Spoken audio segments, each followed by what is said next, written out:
و توفیق الہی و توسل حبیب مصطفیٰ صلی اللہ علیہ وآلہ وسلم آج کے اس مختصر سے وقت میں پیر سلطان العارفین حضرت سلطان باہو رحمہ اللہ آپ کا تذکرہ بات کریں گے، آپ کے بارے میں چند ایک باتیں ذکر کریں گے۔ اللہ رب العزت کے حضور دعا ہے کہ رب کائنات ہم سب کو اولیاء کرام کی سیرت پاک پہ عمل کرنے کی توفیق عطا فرمائے۔ سلطان العارفین حضرت سلطان باہو رحمہ اللہ، آپ کا جو نام تھا وہ محمد باہو آپ کا نام تھا، آپ کا لقب سلطان العارفین، اور آپ کی جو رہائش تھی یہ ضلع جنگ کے اندر تحصیل ہے شور کوٹ، وہاں پہ قصبہ ہے، وہاں پہ آپ کی رہائش تھی۔ آپ کے والد کا نام جو ہے بایزید محمد، اور آپ کی والدہ ماجدہ رحمہ اللہ کا نام ہے بی بی راستی۔ آپ کے والد جو ہیں یہ شاہ جہاں کی فوج کے اندر ملازم تھے، تو جب وہاں سے ریٹائر ہوئے تو اس ٹائم بھی یہ عروج تھا، اصول تھا کہ فوج کو کچھ نہ کچھ زمین دی جاتی تھی، فوجی کو کوئی نہ کوئی پلاٹ، کوئی نہ کوئی جگہ۔ تو شاہ جہاں کی طرف سے آپ کے والد ماجد کو، بابا بایزید محمد، ان کو شور کوٹ کے اندر کافی زمین آلات تھی۔ تو ان کا جو آبائی علاقہ تھا نا، جہاں پہ آپ کے دادا پردادا نانا نانی، یہ وادی سوس کیسر کا علاقہ ہے۔ وادی سوس کیسر کے پاس ایک گاؤں ہے جس کو اگلا گاؤں کہتے ہیں، وہاں پہ آپ کا آبائی علاقہ ہے، آپ کے دادا پردادا سارے وہیں پہ رہتے تھے۔ جب وہاں پہ آپ کے آباء و اجداد کی قبریں بھی موجود ہیں، آج بھی وہاں پہ لوگ زیارت کے لیے جاتے ہیں۔ جب آپ کے والد ماجد کی شادی بی بی راستی رحمہ اللہ آپ کی والدہ ماجدہ سے ہوئی تو یہ بڑی ولیہ اور صالحہ تھی۔ ان کا ہر ٹائم جو ہے ہر وقت ذکر الہی میں گزرتا تھا، عبادت و ریاضت میں، مجاہدہ کے اندر، اللہ تعالیٰ کی تسبیحات میں۔ تو آپ کا ایک چرچا تھا آپ کے علاقے کے اندر۔ تو بایزید محمد نے آپ نے اپنے والدین سے اپنی خواہش کا اظہار کیا کہ نیک صالحہ عورت ہے، اس کے ساتھ جو ہے میں نکاح کرنا چاہتا ہوں۔ تو رشتے کے لیے پیغام بھیجا گیا، آپ کا رشتہ طے ہو گیا۔ اس کے بعد جب یہ ریٹائر ہوئے تو اپنی پاکیزہ بیوی، صالحہ نیک بیوی کو دیکھتے ہوئے ان کی عادات کو، افعال کو، ان کی رسومات کو، ذکر الہی کو، تو انہوں نے بھی اپنے آپ کو اللہ کے ذکر میں وقف کر لیا۔ اس لیے تو آقا کریم علیہ السلام نے فرمایا نا کہ میاں بیوی میں سے کوئی ایک نیک ہونا تو اللہ تعالیٰ دوسرے کو بھی نیک بنا دیتا ہے اگر وہ کوشش کرے۔ ہمارے یہاں ماحول بالکل برعکس ہے، اگر کوئی ایک نیک ہے تو دوسرا اس کی نیکی سے فائدہ نہیں اٹھانا چاہتا۔ اب آپ دیکھیں بایزید محمد جو ہیں یہ دنیا کے کاموں میں مصروف رہتے تھے، بیوی نیک صالحہ تھی، نماز تہجد کی پابند تھی، 5 ٹائم کی نماز کی پابند تھی، ذکر و اذکار میں مصروف رہتی تھی۔ دیکھتے ہوئے نا تو ان کے دل کے اندر بھی شوق پیدا ہوا کہ میں بھی جو ہوں نیک کام کروں۔ یہ نہیں کہا جیسے ہمارے گھروں کے اندر رسم و رواج میں باتیں تانے سناتے ہیں، بڑا مولوی بن گیا ہے تو بڑی مولمن بن گئی ہے، ہر ٹائم نماز پڑھتی رہتی ہے، مصلے پہ بیٹھی رہتی ہے۔ نہیں، یہ ہمارے یہاں ماحول ہے، حالانکہ ہمیں تو یہ سیکھنا چاہیے۔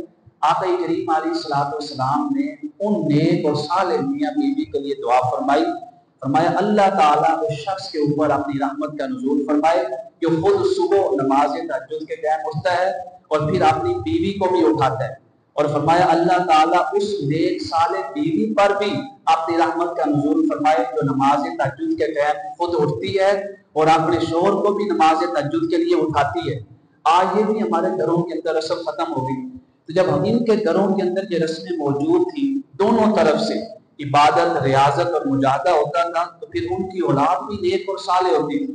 ایسی اولاد کہ آج حضرت سلطان باہو رحمہ اللہ کو تقریباً 600 سال گزرنے والے، 600 سال کے بعد بھی مجھے آپ بتائیں ہم میں سے کوئی بھی شخص جو ہے، اکثر لوگ اپنے والدین کے لیے دعا نہیں کرتے ہوں، اپنے رشتہ داروں کے لیے دعا نہیں کرتے ہوں۔ آپ ان کے مزارات پہ جا کے دیکھیں، ان کی مبارک قبروں پہ جا کے دیکھیں، لوگوں کا ہجوم لگا ہوا ہے، رش لگا ہوا ہے، یعنی جن کا کوئی تعلق بھی نہیں ہے، جو نے اپنے لیے کبھی کوئی دعا نہیں کی ہوگی، ان کے مزارات پہ آ کے ان کے لیے دعا کر رہے ہیں، اصحال ثواب کر رہے ہیں، ان کی قبر پہ بیٹھ کے پڑھ رہے ہیں، قرآن پاک کی تلاوت ہو رہی ہے۔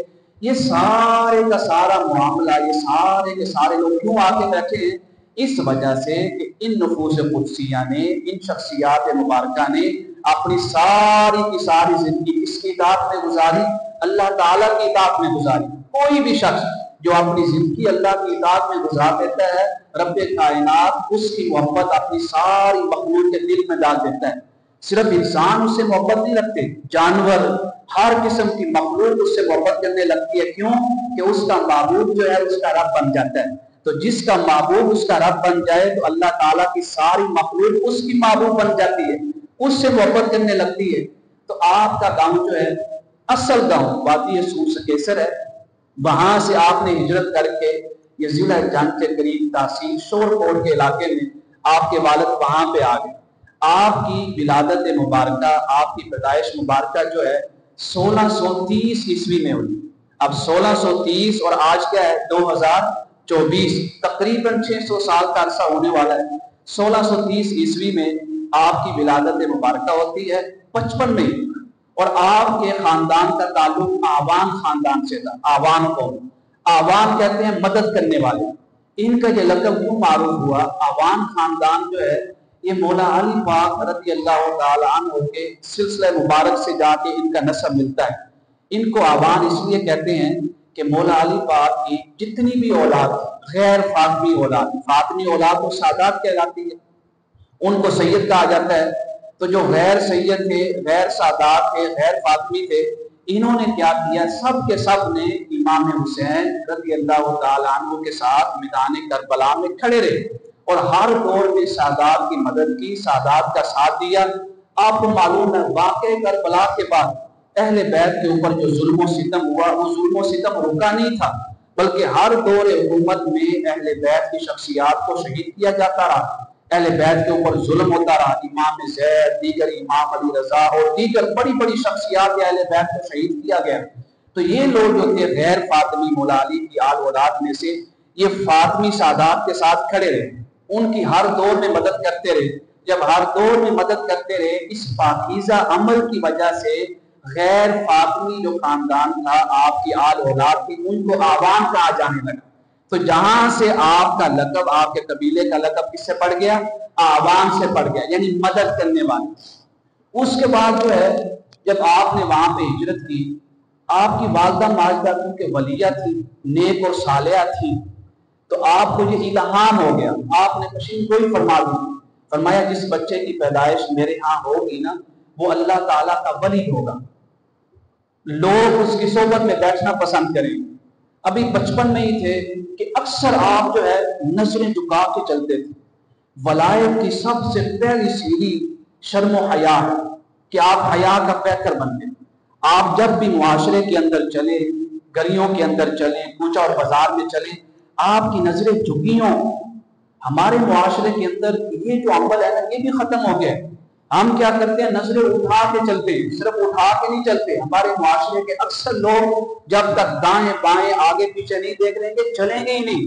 فرمایا ولایت کی پہلی سیڑھی جو ہے وہ شرم و حیا کا پیکر ہونا ہے، نظریں جھکا کے چلنا ہے۔ اگر ہمارے معاشرے میں سے ہر فرد جو ہے نظریں جھکا کے چلے گا، وہاں برائی جنم لے سکتی ہے۔ اس کا انعام سنیں، 55 میں ہے، گھر کی صحبت ہے۔ کیا صحبت ہے؟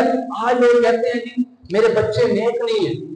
مادیت کا دور آ گیا نا، جب اولیاء کرام کے قصے سنائے جاتے ہیں نا، واقعات سنائے جاتے ہیں، لوگوں کا ری ایکشن کیا ہوتا ہے؟ یہ کتابی باتیں ہیں، یہ تخیلاتی باتیں ہیں، یہ ناممکن ہے، یہ ہو نہیں سکتا۔ اچھا جی، تخیلاتی باتیں ہیں، ناممکن باتیں ہیں، کیوں ہے جی؟ کیونکہ ہماری آل اولاد میں سے کوئی غلطی نہیں ہو رہا، یہ سارے اثرات ہماری آل اولاد میں سے نظر نہیں آ رہے۔ کیسے نظر آئیں کہ ہمارے گھر کا ماحول ویسا نہیں ہے؟ میں آپ کے سامنے ایک مثال رکھتا ہوں، آپ خود بھی اس کا مشاہدہ کرتے ہیں۔ موبائل آپ دیکھیں، چھوٹا سا بچہ بھی ہے نا، وہ کتاب کی طرف شوق سے نہیں لپکے گا، قرآن پاک کی طرف شوق سے نہیں لپکے گا۔ آپ کے ہاتھ میں اگر قرآن ہے نا، اس کو نہیں چھینے گا۔ آپ کے ہاتھ میں اگر کتاب ہے نا، اس کو نہیں چھینے گا۔ اگر آپ کے ہاتھ میں موبائل ہے، اس کو چھینے گا یا نہیں چھینے گا؟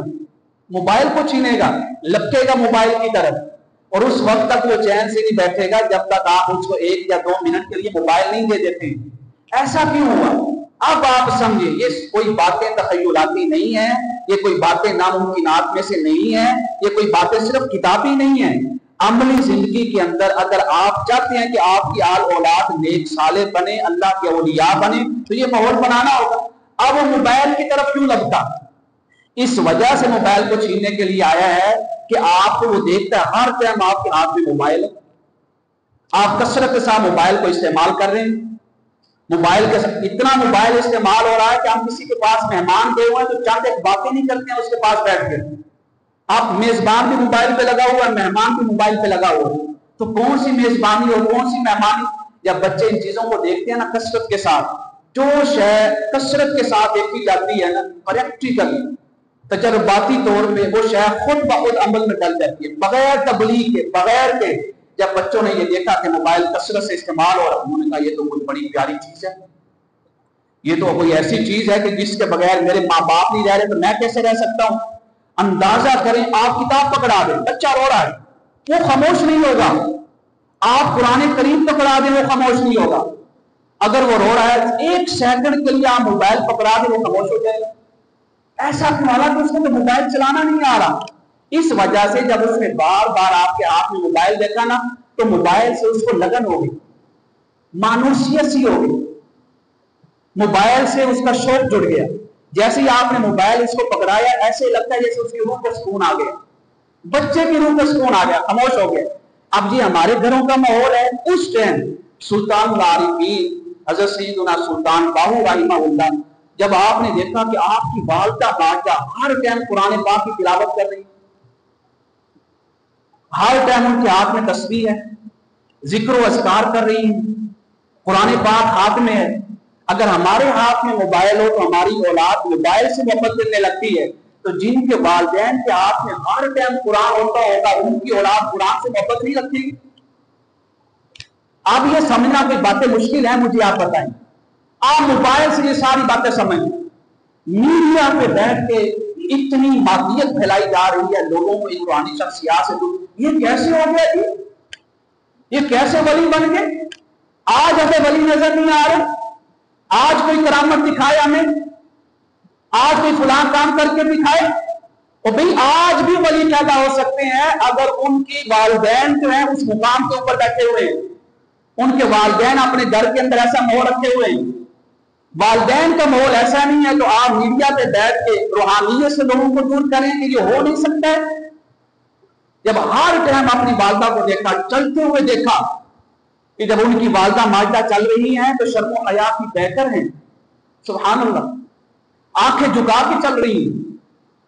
جب بھی دیکھا اپنی والدہ ماجدہ کو پردے کی حالت میں دیکھا، جب پردے کی حالت میں دیکھا، نظریں جھکاتے ہوئے چلتے ہوئے دیکھا، ہر ٹائم قرآن پاک کی تلاوت کرتے ہوئے دیکھا، ہر ٹائم سجدے کے اندر دیکھا، مجھے آپ بتائیں اگرچہ بچہ نا سمجھ ہی کیوں نہ ہو، اس نا سمجھ بچے کو میرے ساتھ ہونے قرآن سے محبت ہوگی یا نہیں ہوگی؟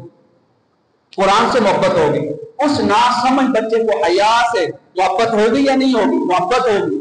اس نا سمجھ بچے کو اس بات سے محبت ہوگی یا نہیں ہوگی کہ میں نے بھی جب چلنا ہے تو نظریں جھکا کے چلنا ہے؟ اس نا سمجھ بچے کو جب اس نے اپنی والدہ ماجدہ کو، اپنے والد کو ہر ٹائم سجدے کے اندر دیکھا، اس کو سجدے سے پیار ہوگا یا نہیں ہوگا؟ ہمارے بچوں کو موبائل کے بغیر سکون نہیں ہے، ان کے بچوں کو سجدوں کے بغیر سکون نہیں آتا تھا، ان کے بچوں کو قرآن پاک کی تلاوت کے بغیر سکون نہیں آتا تھا، ان کے بچوں کو حیا کا پیکر بنے بغیر سکون نہیں آتا تھا۔ آپ نظریں جھکا کے چلتے تھے، جب نظریں جھکا کے چلتے تھے نا، اللہ تعالیٰ نے ان کی نظر کے اندر خیر و برکت پیدا فرما دی تھی۔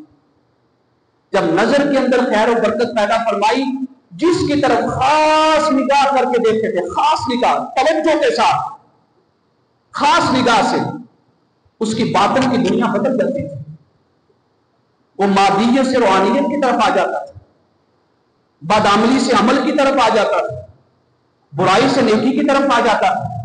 اب دیکھیں یہاں بھی یہ اعتراض، اچھا جی اتنا ہی نظر کا کمال ہے تو آج کوئی ولی نظر کیوں نہیں کر رہا پاکستان کے اوپر؟ آج کوئی ولی نظر کیوں نہیں کر رہا ہے امت مسلمہ کی طرف؟ کیا اولیاء کرام ختم ہو گئے؟ میں نے کہا جتنے لوگ ہمارے معاشرے میں ہیں، کیا یہ حیا اور شرم کے اتنے پیکر ہیں کہ ہر ٹائم نظریں جھکا کے چلتے ہوں گے؟ ایک دلیل سے سمجھیں نظر کا فیض کیسے ملتا ہے.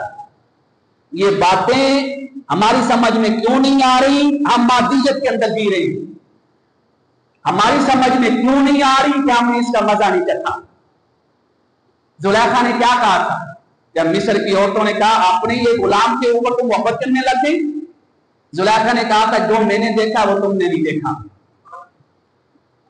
اس نے کہا اچھا کیا دیکھا ہے؟ اس نے کہا آؤ یہ بتانے سے سمجھ میں نہیں آئے گا کہ میں اپنے غلام کے اوپر کیسے عاشق ہوگی، کیسے محبت کرنے لگی. یہ تقریر کرنے سے سمجھ میں نہیں آئے گا، یہ باز کرنے سے، تفصیل بتانے سے سمجھ میں نہیں آئے. آج اور دعوت رکھتی ہوں، مشاہدہ کروا کے دکھاتی ہوں، یہ دیکھنے سے سمجھ میں آئے گا. دعوت رکھی گئی، چھڑیاں پکڑا دی گئی، پھل پکڑا دیا گیا. زلیخا نے کہا یوسف علیہ السلام سے کہ میری ایک خواہش تو پوری کر دیں. جب وہ پھل کاٹنے لگے، قرآن پاک نے اس واقعہ کو بیان فرمایا، جب وہ پھل کاٹنے لگے تو آپ نے اندر داخل ہونا ہے. اور عورتوں کو زلیخا نے یہ کہہ دیا کہ جیسے یوسف اندر داخل ہو تب آپ نے پھل کاٹنا شروع کرنا ہے. جیسے حضرت یوسف علیہ السلام اندر داخل ہوئے، وہ جو پھل کاٹ رہی تھی عورتیں مجھے بتائیں، ان کو پتہ ہی نہیں چلا پھل کٹ گئے اور آپ کی انگلیاں کب کٹ گئی. آپ کی انگلیاں کاٹ بیٹھی، تکلیف تک نہ ہوئی. انہوں نے کہا ہاذا ملک، یہ تو انسان ہے ہی نہیں، ما ہاذا الا بشرا، یہ تو بشر ہے ہی نہیں، یہ انسان ہے ہی نہیں. پہلے کہہ رہی تھی غلام ہے، غلام سے کیسے محبت ہو سکتی ہے؟ جب دیکھا، مشاہدہ کیا تو کیا کہنے لگی؟ یہ تو انسان ہی نہیں ہے، یہ تو کوئی اللہ کا فرشتہ ہے حسن کے اندر. یہ باتیں اولیاء کرام کی، یہ تربیت کی باتیں، یہ نگاہ کا فیض، یہ نظر کا فیض نہ میرے بتانے سے آپ کی سمجھ میں آئے گا، نہ آپ کے سننے سے آپ کی سمجھ میں آئے گا. یہ کب آپ کی سمجھ میں آئے گا؟ جب ہمیں اپنی نظر کو یہ لذت ملے گی، ہمیں ہماری نظر کو یہ مشاہدہ ملے گا. جب ہماری نظر اس مقام پہ پہنچے گی پھر ہم کہیں گے کہ یہ کتابی باتیں نہیں ہیں، یہ کون سی باتیں ہیں جو حقیقتاً واقعاتاً ممکن ہیں، ہو سکتی ہیں. اتنا ایک اور دلیل سن لیں نگاہ کا فیض کیسے ہے. آپ سب اس بات کو تسلیم کرتے ہیں یا نہیں کرتے ہیں کہ بری نظر لگتی ہے؟ بتائیں، تسلیم ہے یا نہیں ہے؟ کیا ہر شخص کی بری نظر لگتی ہے؟ بتائیں، ہر شخص کی بری نظر نہیں لگتی. کیا جس کی بری نظر لگتی ہے وہ جس کو بھی دیکھے گا اس کو بری نظر لگ جائے گی؟ نہیں. بری نظر جس کی ہے، جس کو دیکھے گا کب لگے گی؟ جب پوری توجہ سے دیکھے گا، جب اس کو اپنی نظر کے ذریعے نقصان پہنچانا چاہے گا تب اس کی بری نظر لگتی ہے. ہمارے معاشرے کے اندر اس بات کے اوپر تو ایمان ہے کہ بری نظر لگتی ہے، اور اگر کسی کی نظر اچھی ہو، اگر کسی کی نظر خیر و برکت والی ہو، اگر نیک اور صالح شخص کی نگاہ ہو، برے شخص کی نظر بری لگ سکتی ہے تو نیک اور صالح شخص اپنی نگاہ کا فیض لوگوں کے اندر نہیں باندھ سکتا ہے، تقسیم نہیں کر سکتا ہے. جس طرح بری نظر رکھنے والے شخص کی بری نظر ہر ایک کو نہیں لگتی ہے، اسی طرح اچھی نگاہ رکھنے والے کا نگاہ کا فیض بھی ہر شخص کو نہیں ملتا ہے، صرف اسی کو ملتا ہے جس کو اس نگاہ کا فیض عطا کرنا چاہتا ہے. آپ جس کی طرف دیکھتے تھے خاص توجہ سے، اس کی باطن کی دنیا بدل جاتی تھی. اس کا باطن جو دنیا کے اندر مصروف رہتا تھا نا، اب کس کی طرف آ گیا ہے؟ اللہ کی طرف آ گیا ہے. اس کے باطن کا دل جس کے ساتھ لگا رہتا تھا مادیت کے ساتھ، آپ کس طرف آ گیا ہے؟ روحانیت کی طرف آ گیا ہے. اتنی خیر اور برکت آپ کی نگاہ کے اندر پیدا کر دی گئی. جب نظر جھکا کے چلتے تھے، نظر پاکیزہ ہوئی یا نہیں ہوئی؟ مجھے آپ بتائیں. نظر پاکیزہ ہوئی. جب نظر جھکا کے چلتے تھے، مجھے آپ بتائیں اس نظر نے کوئی بری شے دیکھی ہوگی؟ نہیں دیکھی ہوگی. جب نظر جھکا کے چلتے تھے کسی غیر محرم کے اوپر نظر پڑی ہوگی؟ نہیں پڑی ہوگی. جب اتنی نظر پاک ہو، اتنی نظر طاہر ہو، اتنی نظر کے اندر طہارت ہو، گناہوں سے صاف ہو، تو مجھے آپ بتائیں اس نظر کو اللہ تعالیٰ تاجدار کائنات کا دیدار عطا نہیں فرمائے گا؟ چہرہ مصطفیٰ کا دیدار نصیب نہیں ہوگا؟ ہم میں سے ہر ایک کی خواہش ہے کہ حضور نبی کریم علیہ السلام کا دیدار مبارک ہو جائے. کیا اس خواہش کو پورا کرنے کے لیے کبھی ہم نے محنت کی؟ نظریں جھکا کے چلے؟ ہمارا معاشرہ تو حیوانیت کی تصویر پیش کر رہا ہے. ہمارا معاشرہ تو چیخ پھاڑ دینے والے بھیڑیوں کی طرح بن چکا ہے. کیا ہوا اس بچی کے ساتھ جس کے ماں باپ نے اتنی محنت سے اس کو پڑھایا, ہاسپٹل کے اندر اس کی جاب لگی؟ حیوانیت ہے ہمارے معاشرے کے اندر, ہر طرف بیڑیے ہی بیڑیے ہیں. انسان آپ کو نظر نہیں آئیں گے, صرف ان بیڑیوں کو موقع چاہیے, حملہ کرنے کے لیے وقت چاہیے.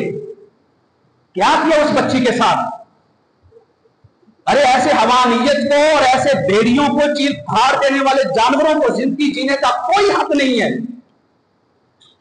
ان کے اوپر تو وہ سزا نافذ ہونی چاہیے جو فساد الارض کی سزا ہے. ایسے پڑھ کے سناتے ہیں, عمل کر کے سنائیں. فساد الارض کی سزا کیا فرمایا؟ ان کے بازو کاٹ دو, ان فسادیوں کے ان کی ٹانگیں کاٹ دو, تپتا ہوئے صحرا کو ان کو پھینک دو, پانی کا ایک قطرہ تک نہیں دینا ان کو. اور کراچی کے اندر کیا ہوا؟ ایک 70 کروڑ کی گاڑی پہ بیٹھتی ہے اور 5 بندوں کو نیچے کچل دیتی ہے, اور اس کے بعد کیا کہا جاتا ہے؟ اس کا وکیل بے شرم اور بے حیا کیا کہتا ہے؟ یہ پاگل تھی. ارے وہ کیسی پاگل تھی جو 70 کروڑ کی گاڑی چلا رہی ہے؟ بدبخت یہ معاشرہ بن چکا ہے جہاں انسانیت کی جان کی کوئی قیمت نہیں ہے. یہ تو شکر ہے اس عورت کا میڈیکل جس نے کیا وہ غیر مسلم تھا, چنی لال غیر مسلم تھا. اس نے رپورٹ میں کیا لکھ دیا؟ اس کی دماغی حالت بالکل ٹھیک ہے. اگر مسلمان ہوتا تو کیا لکھ دیتا؟ دماغی حالت بالکل ٹھیک نہیں ہے. یہ فرق رہے گا ایک مسلمان اور غیر مسلم میں. اچھا یہ ہم ادھر لکھ دیں گے دماغی حالت ٹھیک نہیں ہے, یہ گناہ کبیرہ ہو گئے, رات کو نماز عشاء جماعت سے پڑھیں گے, اللہ کو توبہ کر لیں گے, اللہ ہمارا یہ گناہ معاف کر دے گا. ارے بدبختو, یہ توبہ کا معنی لیا ہمارے معاشرے کے اندر. جو اس نیت سے توبہ کرتا ہے, سن لیں, وہ دائرہ اسلام سے خارج ہو جاتا ہے. کیوں دائرہ اسلام سے خارج ہوا؟ اس نے اللہ کے ساتھ مذاق کر دیا.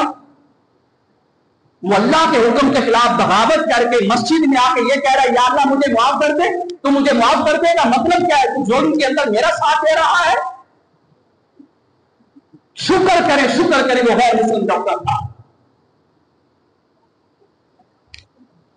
ہمارا تو دودھ شراب سے زیادہ خطرناک ہے. جب اتنی پاکیزہ نظر تھی, اتنی پاکیزہ نگاہ تھی, اللہ تعالیٰ نے سارے پردے اٹھا دیے. بچپن میں سارے پردے اٹھا دیے. سوتے ہوئے خام میں نہیں, جاگتے ہوئے حضرت سلطان باہو سلطان العارفین آپ کو تاجدار کائنات صلی اللہ علیہ وآلہ وسلم کا دیدار کروایا گیا. یہاں بیٹھے ہوں گے معاشرے کے اندر, ہمارے میڈیا پہ ہر جگہ مادیت پرست لوگ, مفتی صاحب نے یہ کہہ دیا جاگتے ہوئے حضور کی زیارت ہوگی, یہ کیسے ممکن ہے؟ ارے ہمارے اور آپ کے لیے ممکن نہیں ہے, کیونکہ ہماری روحانیت کا مقام وہ نہیں ہے. اگر تیرے اندر روحانیت کا مقام سلطان باہو جیسا ہے, حضور داتا صاحب جیسا ہے, حضور سیدنا شیخ عبد القادر جیلانی جیسا ہے, پھر بات کرنا کہ یہ ممکن ہے یا نہیں ہے. پھر بتانا کہ جاگتے ہوئے تاجدار کائنات کا دیدار ہوتا ہے یا نہیں ہوتا ہے. تجھے کیا معلوم؟ علامہ اقبال نے جب حضور کو دیکھا تو کیا کہنے لگے؟ آزاں ازل سے تیرے عشق کا ترانہ بنی. ایسا حسین چہرہ. اذان تو 20 لیے جاتی تھی, اشہد ان محمد رسول اللہ کے بعد حی علی الصلاۃ کے لوگوں آ جاؤ نماز کی طرف, چہرہ مصطفیٰ کو دیکھ لو. اذان ازل سے تیرے عشق کا ترانہ بنی, نماز تیرے نظارے کا ایک بہانہ بنی, ادائے دی سراپا نیاز کی تیری, یا اللہ کسی کو دیکھتے رہنا نماز کی تیری. مصطفیٰ کو دیکھتے رہنا نماز کی. یہ میلاد مصطفیٰ کا ماہ مبارک آ رہا ہے, کسی کو دیکھتے رہنا نماز کی تیری, پورا موضوع ہوگا اس کے اوپر. حدیث مبارکہ کی روشنی سارے پردے اٹھا دیے, جاگتے ہوئے تاجدار کائنات صلی اللہ علیہ وآلہ وسلم کی صحبت عطا کی گئی, آپ کی معیت عطا کی گئی, سنگت. حضور کی معیت میں بیٹھے, جانتے ہو وہاں پہ آپ کے 4 خلفائے راشدین بھی موجود تھے. سیدنا ابوبکر صدیق بھی موجود تھے, سیدنا عمر فاروق بھی موجود تھے, سیدنا عثمان غنی بھی موجود تھے, مولا علی المرتضی شیر خدا حیدر کرار رضی اللہ تعالیٰ عنہ آپ بھی موجود تھے. ذرا بچوں کو ایسا بنائیں تو صحیح. ابھی وہ چلنے لگیں گے تو ان کا ہاتھ خود مصطفیٰ تھام لیں گے. ہم نے نہ بچوں کو ایسا بنایا اور ہمارے بچوں کا ہاتھ مصطفیٰ نے نہیں تھاما، معاشرے کی برائیوں نے تھام لیا. کہتے ہیں میں نے آقا کریم علیہ الصلوۃ والسلام آپ کا دیدار کیا بچپن میں، تو ڈائریکٹ جو ہے براہ راست نبی کریم علیہ الصلوۃ والسلام نے میری بیعت کروائی. ایسے ہاتھ کے اوپر ہاتھ رکھ کے بچپن کے اندر کس کے ساتھ براہ راست بیعت ہو رہی ہے؟ حضور نبی کریم علیہ الصلوۃ والسلام کے ساتھ. کہتے ہیں جب میں نے سیدنا صدیق اکبر کو دیکھا تو میری طبیعت کے اندر صدق و صفا پیدا ہو گئی. جب میں نے عمر فاروق کو دیکھا تو میری طبیعت کے اندر اور میرے باطن کے اندر عدل اور محاسبہ نفس کی کیفیت پیدا ہو گئی. سلطان باہو. اور جب میں نے سیدنا عثمان غنی کو دیکھا حیا اور سخاوت کا پیکر بن چکا تھا. میں میرے اندر حیا اور سخاوت کا نور پیدا ہو گیا. اور جب میں نے مولا علی المرتضی شیر خدا حیدر کرار بابا حسنین کریمین زوج سیدہ کائنات فاطمہ الزہرا کو دیکھا تو اللہ تعالیٰ نے میرے باطن میں بچپن میں علم کا نور بھی پیدا کر دیا، شجاعت کا نور بھی پیدا کر دیا، جرأت و بہادری کا نور بھی میرے پیکر کے اندر پیدا کر دیا تھا.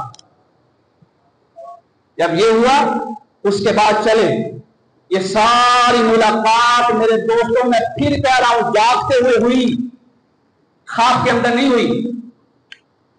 جب کچھ ٹائم گزرا آپ کے والد جو ہے بایزید محمد رحمہ اللہ بچپن سے ہی آپ کا وصال ہو گیا. میں اب کیا بتاؤں آپ، نہ یہ حلاوت میں نے چکھی نہ آپ نے چکھی. آپ میں سے تو ہو سکتا کوئی ہو اسے اس حلاوت کو چکھا ہو، لذت کو چکھا ہو. سننے والا بھی ویسا، سنانے والا بھی ویسا. سننے والوں میں تو پھر بھی کوئی نہ کوئی ہوگا، سنانے والا تو اس حالت میں بھی نہیں ہے. اللہ اکبر. اب میں یہاں پہ بات کروں، بچپن میں آپ کے والد کا وصال ہو گیا. جتنے بڑے بڑے اولیاء کرام گزرے ہیں جانتے ان سب کے والدین کا یعنی والد کا وصال بچپن میں ہی ہو چکے. ان سب کی تربیت کس نے کی؟ ان کی والدہ نے کی. قطب الدین مختار کافی کون تھا؟ بچپن سے آپ کا والد آپ کے والد کا وصال ہو گیا. قطب الدین کو قطب الدین کس نے بنایا؟ ان کی والدہ نے بنایا. اصل نام تو کوئی جانتا ہی نہیں ہے قطب الدین کا نام کیا تھا. دین کا قطب بنا دیا. نظام الدین اولیاء کو نظام الدین کس نے بنایا؟ ان کی والدہ نے بنایا. سلطان باہو کو سلطان العارفین کس نے بنایا؟ آپ کی والدہ ماجدہ نے بنایا. اگر والدہ ماجدہ کی تربیت نیک اور صالح ہے تو اس گھر کی چار دیواری سے معاشرے کو اللہ کے اولیاء ملیں گے، اللہ کے معبود ملیں گے، معاشرے کو اچھے افراد ملیں گے. آپ کی والدہ ماجدہ نے ایک دن کہا بیٹا اب بڑے ہو گئے تو کسی شیخ کے پاس بیٹھا کرو، مرشد کے پاس، کسی عالم کے پاس بیٹھا کرو، مزید پڑھو. آپ نے عرض کیا اماں جان مجھے کسی مرشد کی کیا ضرورت، کسی استاذ کی کیا ضرورت ہے؟ میں نے تو براہ راست آقا کریم علیہ الصلوۃ والسلام کے دست مبارک پہ بیعت کی ہے، مجھے کسی مرشد کی کیا ضرورت؟ لوگوں یہ عشق کی باتیں عشق والے جانے، یہ ایسے عالم کی باتیں ہیں جس کو ہم نے دیکھا نہیں ہے. آپ کی والدہ ماجدہ نے پھر بھی فرمایا بیٹا جو مرشد ہے، جو شیخ کی صحبت ہے، جو ایک عالم شخص کی صحبت ہے، یہ جو آپ نے براہ راست آقا کریم علیہ الصلوۃ والسلام کے مبارک دست مبارک پہ قربان جائے، ہماری نسلیں قربان جائے میرے آقا کریم علیہ الصلوۃ والسلام پہ. یہ جو بیعت کی ہے نا آپ کا مرشد اس بیعت کی حفاظت کرے گا. کہیں ایسا نہ ہو کہ یہ بیعت ہونے کے بعد تم اس بیعت کا حق ادا نہ کر سکو. یہ قرآن و حدیث آپ اس بیعت کے ساتھ جوڑ کے رکھے گا. ہم نے پڑھا ہے لا الہ الا اللہ محمد رسول اللہ، غیب میں پڑھا ہے. ہم نے نہ اللہ کو دیکھا نہ محمد رسول اللہ کو دیکھا. ہمارے معاشرے میں خفیہ لوگ جو اپنے آپ کو ظاہر نہیں کرتے ایسے بھی ہیں جنہوں نے لا الہ الا اللہ محمد رسول اللہ بن دیکھے نہیں پڑھا بلکہ دیکھ کر پڑھا ہے. انہوں نے دیکھا ہے کہ محمد کیسے تھے, انہوں نے دیکھا ہے کہ مصطفیٰ کیسے تھے, انہوں نے دیکھا ہے کہ آقا کریم علیہ الصلوۃ والسلام کے جلوے کیسے تھے. تو فرمایا نہیں بیٹا بیعت تو کرنی ہوگی, کسی عالم کے پاس بیٹھنا ہوگا. اب آپ تلاش میں نکلے. یہ شوق کس نے پیدا کیا بتائیں, کس نے پیدا کیا؟ والدہ ماجدہ نے پیدا کیا. تلاش میں نکلتے ہیں. یہ آپ کے لوگ دیار راوی کے کنارے تھے. ایک شخصیت بڑی معروف تھی جس کا نام تھا شاہ حبیب اللہ قادری, سادات میں سے تھے. شاہ حبیب اللہ قادری کی صحبت میں آ کے بیٹھے. یہ معروف کیسے تھے؟ یہ ہر ٹائم اپنے چولہے کے اوپر تھوڑی سی آگ میں نا گرم پانی رکھتے تھے, معمولی سا گرم پانی. کسی کے اوپر خاص توجہ کرنی ہوتی تو اس کو کہتے تھے اس پانی کے اندر ہاتھ ڈالیں. جیسے وہ ہاتھ ڈالتا تھا اس کی باطن کی دنیا بدل جاتی تھی. پھر وہی سوال ہمارے ذہنوں میں پھر وہی آئے گا, عجیب بات ہوگی, پانی کے اندر ہاتھ ڈالا ہے, اس پانی نے باطن کو بدل دیا, تربیت کو بدل دیا. میں پھر وہی کہوں گا کہ ہم نے یہ مزہ دیکھا ہی نہیں, ہم نے یہ حلاوت اور لذت دیکھی ہی نہیں. تو آپ کو خاص صحبت نصیب ہوئی, آپ اس مقام پہ تھے کہ حضرت شاہ حبیب اللہ قادری علیہ الرحمہ نے فرمایا کہ بیٹا میں آپ کی بیعت نہیں لے سکتا, آپ جس مقام پہ ہو اس مقام پہ تو میں خود نہیں ہوں, آپ دہلی چلے جائیں. دہلی کے اندر ایک شخص ہے جس کا نام ہے شاہ محمد القادری, اور ان کو کہتے تھے شاہ عبد الرحمن دہلوی القادری. وہ ہیں, ان کے پاس چلے جائیں. وہ میرے بھی شیخ ہیں, میرے بھی مرشد ہیں. آپ ہندوستان کے اندر, اس ٹائم سارا ایک ہی علاقہ تھا ہندوستان میں, دہلی کے اندر شاہ عبد الرحمن دہلوی القادری کے پاس پہنچے. آپ نے جب سلطان باہو کو دیکھا تو دیکھتے ہی پہچان لیا. جب دیکھتے ہی پہچان لیا تو وہاں پہ آپ نے بیعت کی. بیعت کرنے کے بعد آپ کے مرشد نے فرمایا جہاں بیٹھنے کی جگہ نہیں ہے, یہ ہے اصل کام. ہم نے صرف اولیاء کرام کی کرامات کا ذکر کیا ہے, ان کی عملی سیرت کا ذکر کبھی نہیں کیا. عملی سیرت سنیں. انہوں نے کہا بیٹا بیعت ہو گئی, آپ نے پڑھ بھی لیا, علم دین بھی پڑھ لیا, علم فقہ بھی پڑھ لیا, علم حدیث بھی پڑھ لیا, آپ مفتی بھی بن چکے ہیں, محدث بھی بن چکے ہیں, روحانیت میں بھی بیعت ہو گئی ہے. اب آپ کی ڈیوٹی ذمہ داری یہاں بیٹھنے کی نہیں ہے, واپس چلے جائیں اپنے علاقے میں. اب لوگوں کی من کی دنیا بدلے جا کے, اب لوگوں کے افکار کو بدلے جا کے. آج کیا ہو رہا ہے, گدیوں کے اوپر بیٹھ کے بھاری برکم نذرانے لے کے بڑی بڑی گاڑیوں کے اوپر گھوم کے ایک شخص کی بھی تربیت نہیں کی ہوگی. اتنے اتنے نذرانے لیتے ہیں کہ ان کے ماں باپ ایک مدرسہ تک نہیں چل رہا ہوتا, ان کے ماں باپ ایک مسجد تک نہیں چل رہی ہوتی. اور خوش نصیب ہے وہ پیر اور علماء جن کے ماں باپ کوئی نہ کوئی مدرسہ چل رہا ہے یا کوئی نہ کوئی مسجد چل رہی ہے. آپ نے فرمایا واپس چلے جاؤ.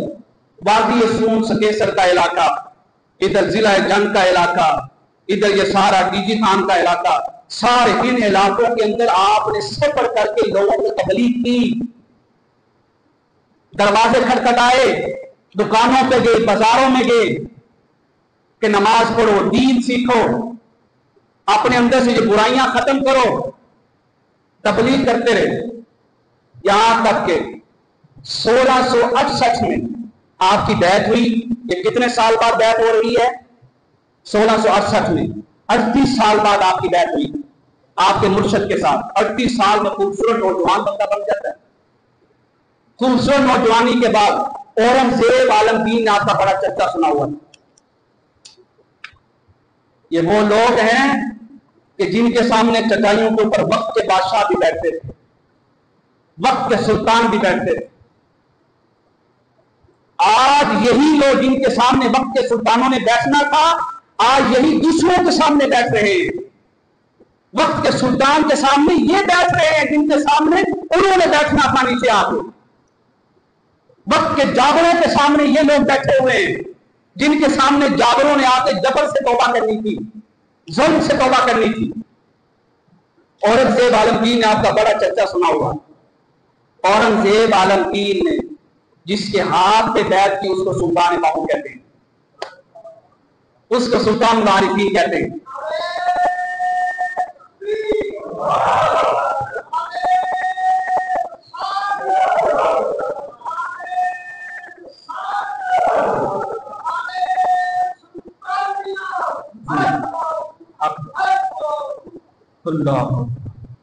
ان کے سامنے اورنگزیب عالمگیر آ کے بیٹھا چٹائی کے اوپر۔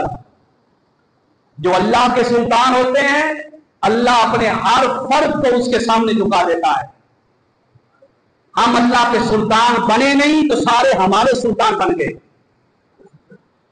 ہم نے اللہ کے سامنے جھکنا نہیں سیکھا تو اللہ نے ہمیں دوسروں کے سامنے جھکا دیا۔